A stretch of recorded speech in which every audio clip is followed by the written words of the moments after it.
Thank you so much for introducing me, David.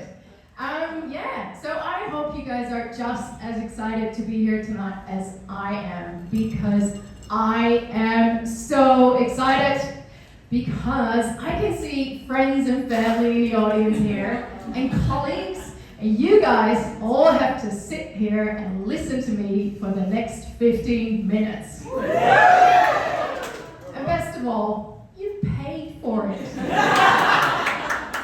Anyway, I will just get started for everyone here who doesn't actually know me. So, hello, my name is Lieke. Ooh, already going around on the first one? No? Ooh, there we go. Hard click. Hello, my name is Lieke. And David actually got it right, which is absolutely amazing, because it's a really difficult name, apparently, for Australians to get right. So it's a very common Dutch name, but here in Australia, I usually get Lieke or Lieke. Sometimes I get, look, I'm not even going to bother with this name anyway. But out of those, the name Lieke is actually the one that I quite like, because she was the very first dog in space.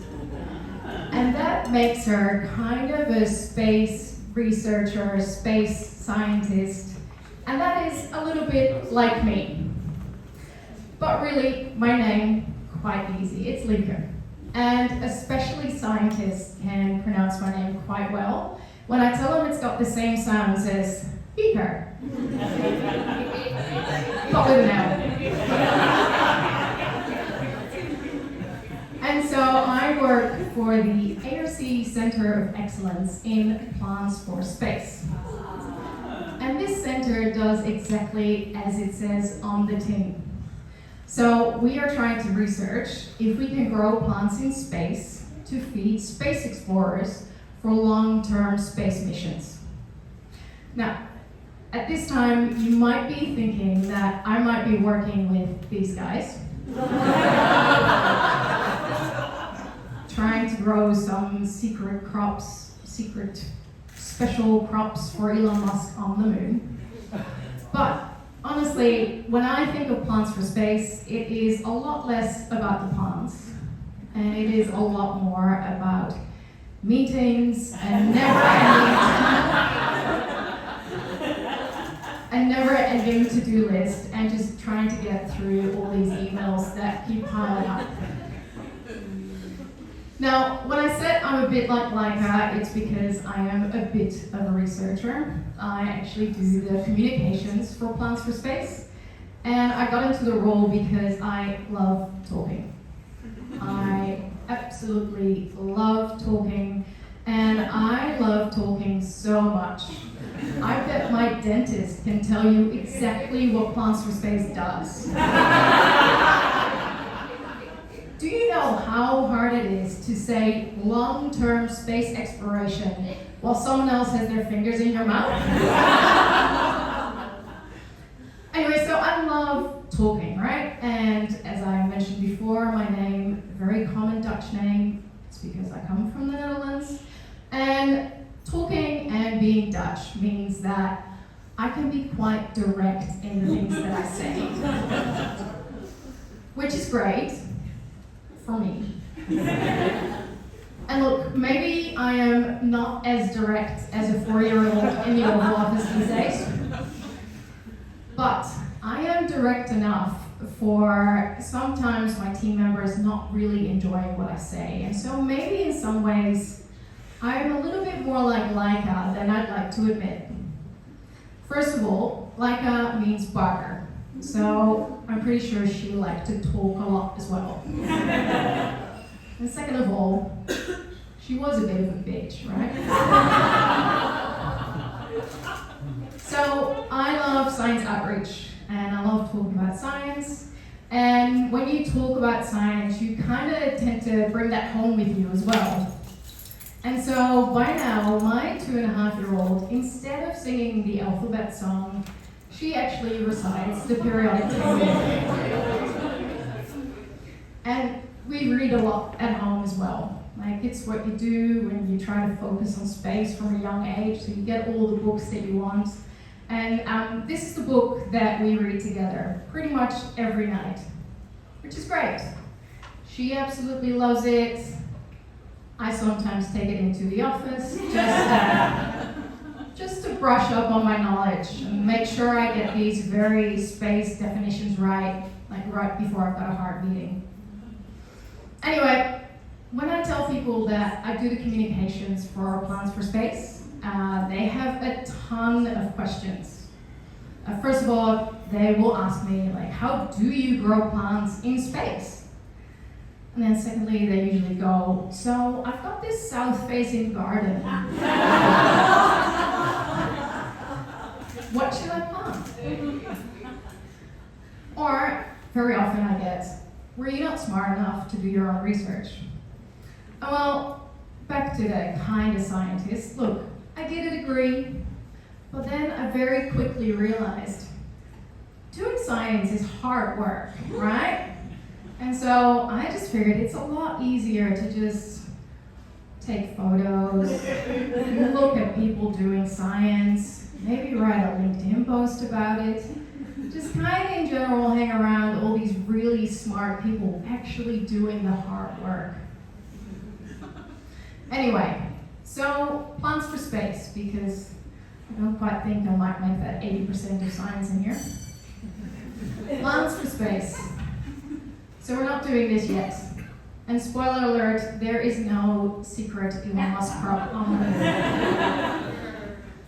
But rather what Plants for Space is trying to do is looking for places where we can grow crops where they usually wouldn't really quite that easily grow.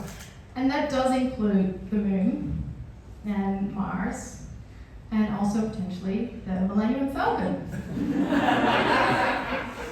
Now, the really, really cool thing about this research, actually, at least that's what I think, is that if we know how to do this, we will get ready to be able to grow crops and feed people fresh food, fresh produce, in areas where it's actually really quite difficult to do so. So we're looking at really extremely hostile environments. So all these rural and remote communities in Australia. And then there's other places as well where it's quite difficult to actually get fresh food, quite extremely hostile environments. Things like my old student share house in Wales.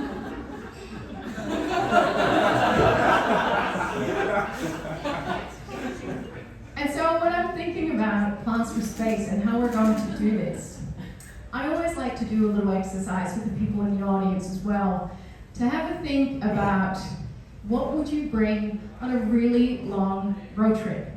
Because a really long road trip really gets you to thinking about what you might need to bring. And so I absolutely love road trips, but I am really, really terrible at packing. And so going into space, there's a lot of restrictions that you need to keep in mind. And so the very first thing that you need to keep into mind is that sending anything up into space will be very, very expensive. And this kind of strengthens my analogy with like going on a really, really long road trip, because the price of cheese these days is pretty much the same. Anyway, being really, really mindful about what you're packing, we just need to make sure that this is not actually an option. And neither is this my suitcase the very last time I actually went back to the Netherlands. And neither is actually going on your road trip and stopping at the petrol station for 1, 2, or 3 bags of essentials. Now, this is just to keep in mind for going into space in general, but currently, astronauts that are on the International Space Station, they still have an option of resupply missions. So this means that while they're up in space, they have their pre-packaged food, but there is still an option to send fresh food, fresh produce up. But it is kind of like when you order Uber Eats, right? And you are looking at your phone because you're a bit hungover and you're just counting down the minutes for this food to arrive, that food that's going to fix you. and you see the driver take a wrong turn, and you just know it's going to add more time again. So getting anything up to the ISS takes a long time. It's like the slowest Uber Eats ever. So aside from not really being a scientist anymore, I also don't think I could be an astronaut. I get very, very hangry. Now, this is all good for the International Space Station, but once we start looking into crewed missions that are going to Mars, this is no longer an option. Mars is just too far away. And so everything that we're bringing on this trip needs to be accounted for. Everything that you pack needs to be packed for the duration of the trip, or otherwise needs to be able to be reused, repurposed, recycled in some way or form, or maybe grown from a handful of seeds. So everything is what we really need to think about here. So from your undies to your drinking water to your food. Now, for undies, I would like to propose an option to NASA or to whoever is going to send this ship up. So I think the good old front, back, inside out will probably get you about 4 days out of any pair. But that means that for a round trip to Mars, you're still going to have to pack around 250 pairs of underwear. I do think it's a good option though, because I'm on like day 3 and no one here in the front row.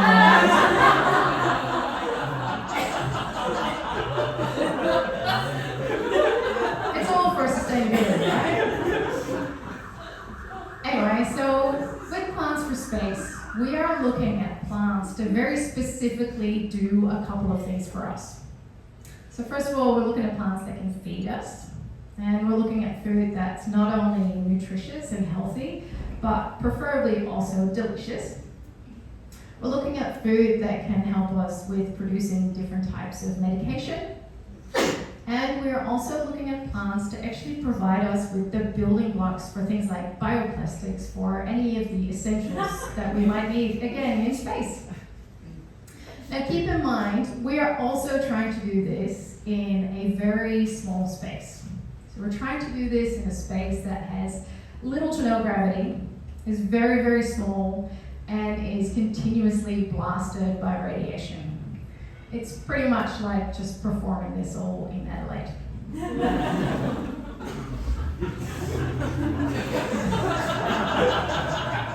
Now, where are we starting with Plans for Space to do all of this work? So we pretty much got together the Avengers team of research scientists to do a very specific job. So we've got plant biologists, we've got engineers of any kind, we've got food chemists, but we also have nutritionists and lawmakers to make sure that everything that we do is looking at this production in a sustainable manner, but also in an ethical manner to make sure that we're not going to just mess up the next planet, right? We're looking at sustainability. And while we're doing this, we are looking at plants that we all know and love. So we're looking at things like strawberries, we're looking at things like tomatoes, and we're looking at things like kale. Oh, sorry, not kale, look, other leafy greens.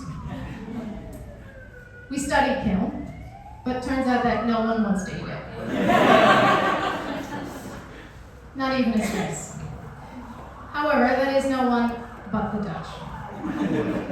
We love this, and apparently yet another reason to dislike me. So aside from superfood kale that we're not going to bring, there's also another contender for some space on your plate, and that is an aquatic plant called duckweed. Duckweed is very nutritious, meaning it's got a wide range of vitamins and minerals that we would need and that we need to ensure our astronauts will actually have. But the really exciting thing about duckweed as well is that it's got lots of protein. So it's really going to be a great start point for all these plant-based products that we might be able to make for astronauts to feed them on long duration missions. Now, duckweed also doesn't need a ton of space to actually grow. And in many ways, it is actually a little bit like my 2.5-year-old at home. Now, it can't recite the periodic table for you, but it just needs a loving home and then lots and lots of cups of water. And it will, oh no, you go back, no. Ruining it all. It just needs lots and lots of cups of water. We'll try that one again. A loving home, and then it doubles in size in just a day or two. Now, this means that we can provide a continuous sample of crops for astronauts while they're traveling through space. And while these crops that we're looking at, so strawberries, tomatoes, leafy greens, and also duckweed, grow very well in different types of indoor facilities, we can provide better food protection in lots of different places, both in space and on Earth. Now, all of this work seems to pretty much benefit for when we are ready to send some people up into space again, and preferably to Mars, which could be fairly soon.